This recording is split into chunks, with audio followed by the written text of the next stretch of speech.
Welcome to the Geek podcast where the sports are E. I'm Void and I'm here with my co-host Beej.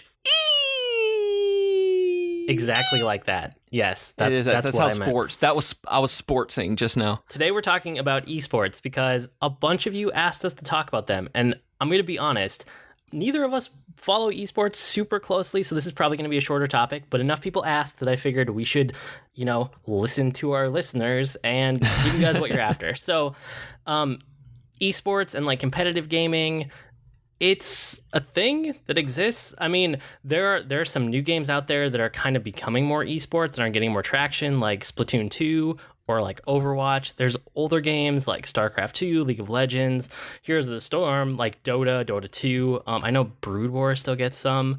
But does it? Yeah, some. And I mean, the StarCraft remaster just came out, so that might kick it into high gear again, which will be interesting to watch. But where do you come down on esports in general? I love the idea of esports that even my local college here, the University of North Alabama, is getting a Heroes of the Dorm thing going on. There's an esports program that they're really starting to do as a student organization, and I'm super excited that this kind of thing is catching on. And I even try to watch some of them. That I love watching things like Overwatch because I like watching videos of first-person shooters anyway. I don't tend to watch a lot of video game videos or streams, but stuff like Overwatch tends to be what I'll actually sit down and watch for a while because it's faster paced. So those are the ones that I tend to like a little bit more than like League of Legends or even Heroes of the Storm. But I can't. There's something about esports that just, I don't know. People take it so seriously. And this is an issue with physical sports as well, don't get me wrong, but just seeing the competitiveness and almost vitriol that comes out of some of the people who follow esports, it kind of puts me off because I've never found the community that I would feel comfortable in for esports. Does that make any kind of sense? Yeah, it does. I mean, I don't know. I guess community, you can always, if you try hard enough or you look in the right places, you can always find a good part of the community that works for you if you're enough into that thing, right? Just like how when I tell people I use Reddit, I'm very specific about, I do these specific things on Reddit and I stay far away from these other things on Reddit because there are parts of that community that are just horribly toxic.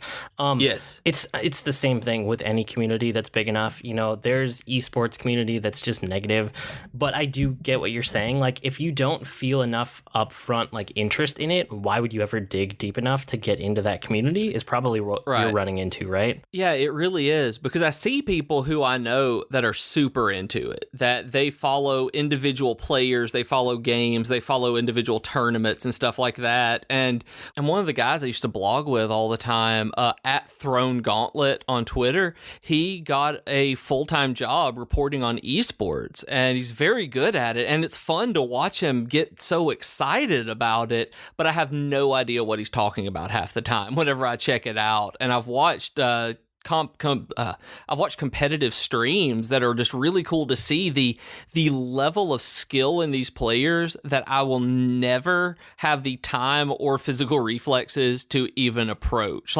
That part is cool to me. The part that we were talking about last year with the speed runs, that kind of thing really appeals to me for esports.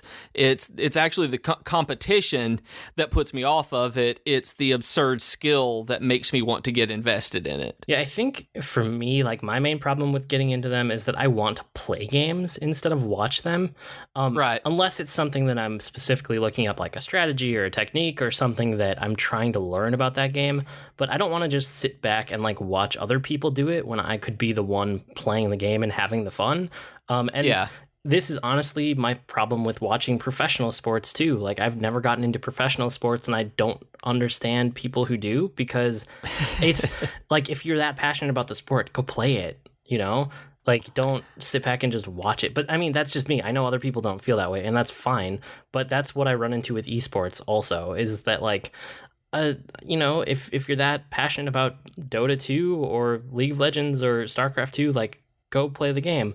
That being said, the closest I've ever gotten to actually getting into it was watching the Day 9 Daily when StarCraft 2 was just about to come out, and it was like in beta, and I was playing that game to basically like no other game was I playing. It was just that. And it was learning how to get good at that game, and like, you know, it was 1 hour, it was like a tight hour every day, and then I would immediately turn around and go play the game. So I would be playing before and I would be playing after, and it was just like part of what I did for my games for that night. I have never ever in my life sat down for a weekend and watched a whole tournament. Like I don't know. I don't see that as a good investment of my time. And I see that with esports a lot more, because if I have that time to spend, why am I not playing it rather than watching it? The only things that would keep me from doing it are if, let's say, I saw somebody put together on Overwatch the other day, they put together a Lucio Ball compilation of just really cool plays, and I learned how to play better from that. So if I'm looking to be like, okay, how do I get better and more competitive at this, watching not necessarily strategy videos like raid boss videos or something like that, but just this is how the people play the game. Those were interesting. But for physical sports like that, I love watching stuff like running. Like in the Olympics, I love watching different races because I can't be running all the time. So whenever something like that is on, it keeps me invested in something I care about. Like I have a little nephew who plays baseball, and he finally figured out that he loves baseball, that he just adores it. And when he goes home, he has baseball board games. He has baseball on TV. Those are the kind of things that he does because he loves it so much and can't be playing it all the time. But that's because it's a physical sport. You need a team. You have to do all of this. With esports, being able to log on at any time, I'm kind of like you are. I'm going to play Splatoon 2 instead of watching other people play Splatoon, unless I'm using that time as a way, I hate to say professional development, but as a way of developing my own skills. Yeah, and like I said, that's probably the only time I've ever seriously watched him, is trying to develop my own skills and watching very short techniques or snippets or like, you know, YouTube videos that someone has edited together, not watching giant streams outside of Day 9, which is always a pretty tight stream anyway. But, you know, part of my problem might just be, you know, how quickly I go through games, and like I want to sample a new thing. Like I don't really stay on one game for a long time. And you almost have to get into a games as a service to get super into an esport like that. Yeah. And I mean, for me, the closest is Overwatch. I mean, that's why I keep going back to it, because I've spent money on loot boxes on there. That's the one where when I want something enough, I just recently spent, I think, $20 on Overwatch because I wanted the Grillmaster 76 skin so much to go with my golden gun on 76 that I was willing to pay for it. And I got it within those. And it was awesome, but usually I don't invest in a game like that. I can't go far into one game unless it's an MMO. Yeah, that's honestly like all I have to say about esports. Did you have any other thoughts? I like some of the games. I don't like some of the others. But no, I totally see why people like esports. I really do understand, and I do hope that they become a lot more mainstream, like they're looking like they could, because of just removing any other stigmas around the hobby is good, in my opinion. But hey, jump into the subreddit. Tell me why I'm wrong. Give me some ideas about why I should get into esports, because I would love to hear it. I mean, you guys have listened to me for how many hours now? Like, you probably would know if there's a hook that could get me into it, and I'm very willing to listen. And I mean, it's kind of on esports, and it's kind of just on watching gaming videos and streams. But if you've never tried looking at plays.tv, it is specifically for 30-second or under clips of games that are like highlights. And I've found that watching stuff on there is pretty enjoyable because it's like very quick, and you see stuff in the games that you like that people think are their highlights, instead of just watching a sniper try to snipe for 2 hours. Cool. Yeah, I might have to give that one a shot. Okay, let's dive into our geeky offer of the week. This week we have Audible, and I'm going to recommend the book Ash and Quill because I just finished it and I did my normal thing where I jump back and forth between reading and listening. But you guys can go to audibletrial.com/geekcast and get a free Audible trial on us, get a free book, and see if you like it. Ash and Quill was good. It's the third one in that Rachel Kane series that I talked to you about before. And have you read this one yet or not? No, I've been on the Mistborn book still, and this one might be the next one that I read if Oathbreaker, Oathkeeper, whatever the next Stormlight book isn't out yet, because I loved the first two. Okay, it's good, but I thought it was going to be the last one of a trilogy, and actually it's just the next one in the series. So go into it knowing that, because it'll make it a lot better. But yeah, it was good. I don't want to really give away spoilers because it starts in the middle of action that left off at the end of the last book. But the whole series premise is that the Library of Alexandria never burned down and has instead become the power center for information in all of the world. And they control all technology and all information. And it's kind of how that has shaped the world, and about people who are rebelling against that and trying to work outside the system, and people who work within the system to try to change it, and all those kind of things. But it's a really cool series. Ash and Quill is the latest one in that. Like I said, go to audibletrial.com/geekcast and get this book or any book of your choice. Either way, helps us, helps the podcast, helps you guys get a free book. Okay. And if that sounds interesting to you, the first one is also called Ink and Bone, so that you can check it out as well, and you really should. There you go. And with that, it's time for our weekly geekery, where we share what we've been geeking out about this week. What do you have this week? Also, this week I tried the Dragon Quest Heroes 2 demo on PS4. Have you played any of the Dragon Quest Heroes games? I played the first one. I think I beat it. It was okay.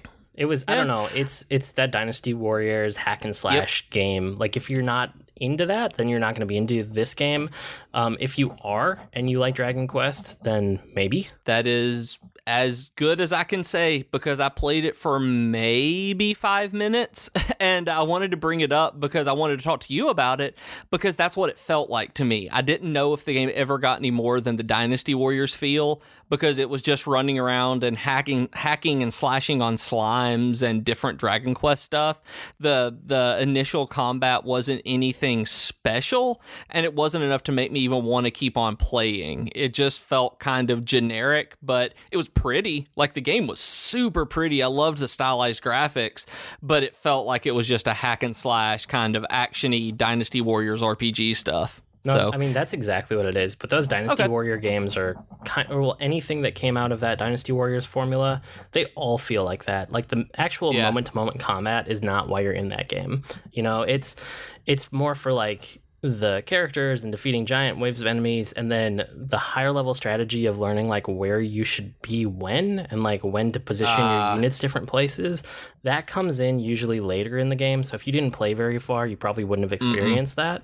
But that's one of the reasons that people stick with it. Okay, because Jennifer was doing something on her phone or on her laptop, and I was playing it on the PS4 on the TV, and she was like, "You're done already?" And I told her, I was like, "Yeah, it was nothing but smashing things and killing monsters all the time." She was like, "Ooh, maybe I'll like that one." Because remember, she likes the smashy. Yes, this is true. So, yeah, and so, I mean, the next thing I tried was I finished the second Mistborn, the Mistborn 2, number 2, and moved into the Bands of Mourning, the third one, and I am all in finally. Like, the second book was way better than the first, and I really enjoyed the first, and this third one is finally starting to dig in on some of the mythology and things that were only hinted at in the original series, and I cannot wait to see what they're doing with this. Like, there's stuff that's come up that they're finally getting into the Cosmere, that you're finally seeing things that connect to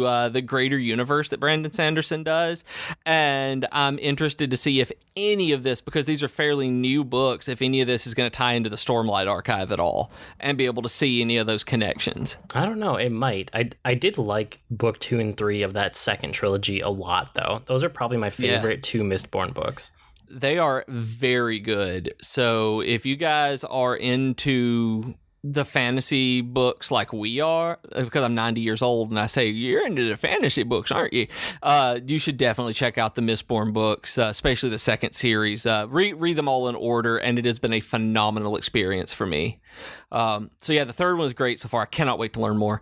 Also, not last week before last, you told me to go order 20XX. You told me about 20XX, and while we were recording, I went and bought it on Steam. And it's so good. That 20XX is a procedurally generated Mega Man X clone roguelike.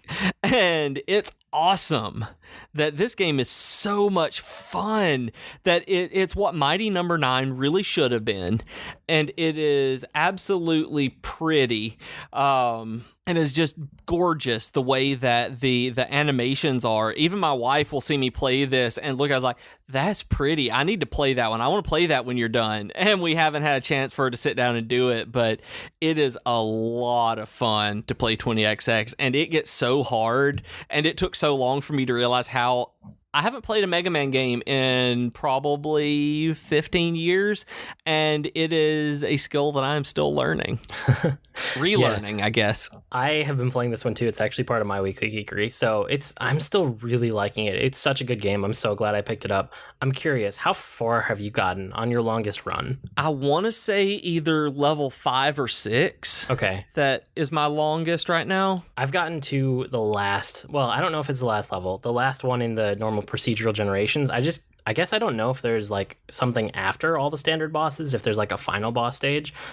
Yeah. Because I haven't gotten quite that far yet, but it's like over time, it's that roguelike structure, where you keep getting further and further as you get better at the game, and then you get like minor incremental improvements that help you too, that carry from like attempt to attempt, but those are minor compared to like the skill that you actually gain just by playing it. And I love being able to go in and out the hub. That I thought that I was going to get really irritated because I'm not much of a roguelike person. You know how I hate repetition over and over and over again, but it works because when you go back to the hub, you get to buy those different kinds of upgrades, and they're just enough upgrades that as you go through that you feel them, but you're absolutely right that it is player skill far more than it is those upgrades, like just starting with slightly more health or something like that. Yeah, I can highly recommend 20XX. It's a really good game, especially if you like Mega Man X. There's no reason not to get it.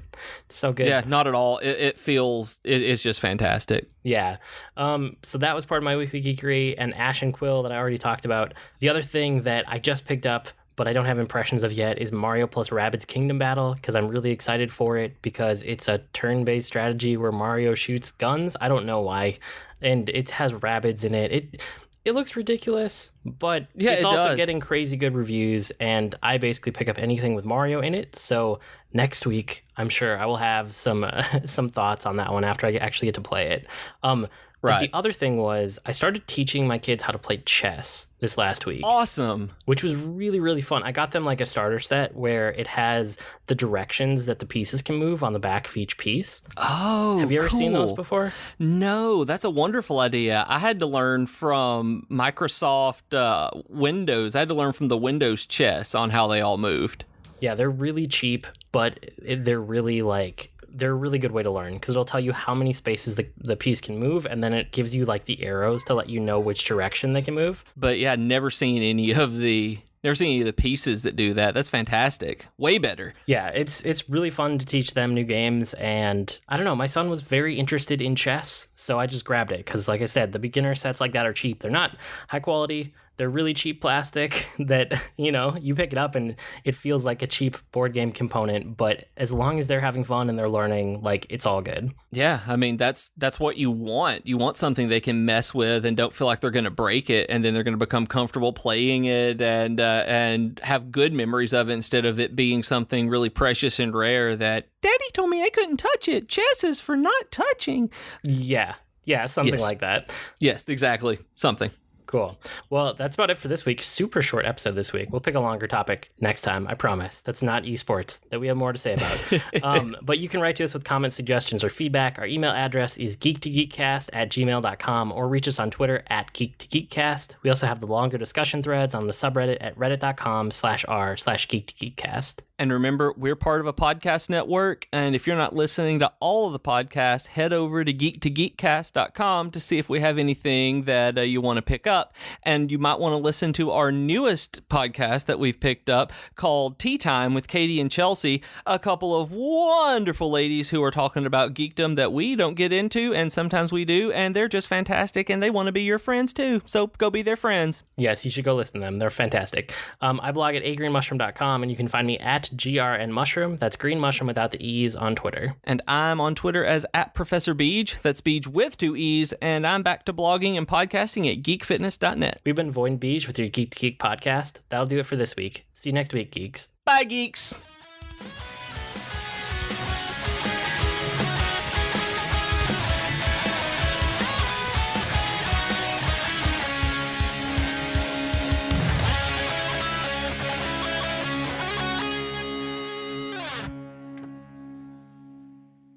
Hey everyone, I'm Katie. And I'm Chelsea, and we're the hosts of the podcast Tea Time with Katie and Chelsea. We are two best friends who love pop culture. We try to have a female perspective on things, but we really just talk about anything we like. What are some recent topics we've done, Katie?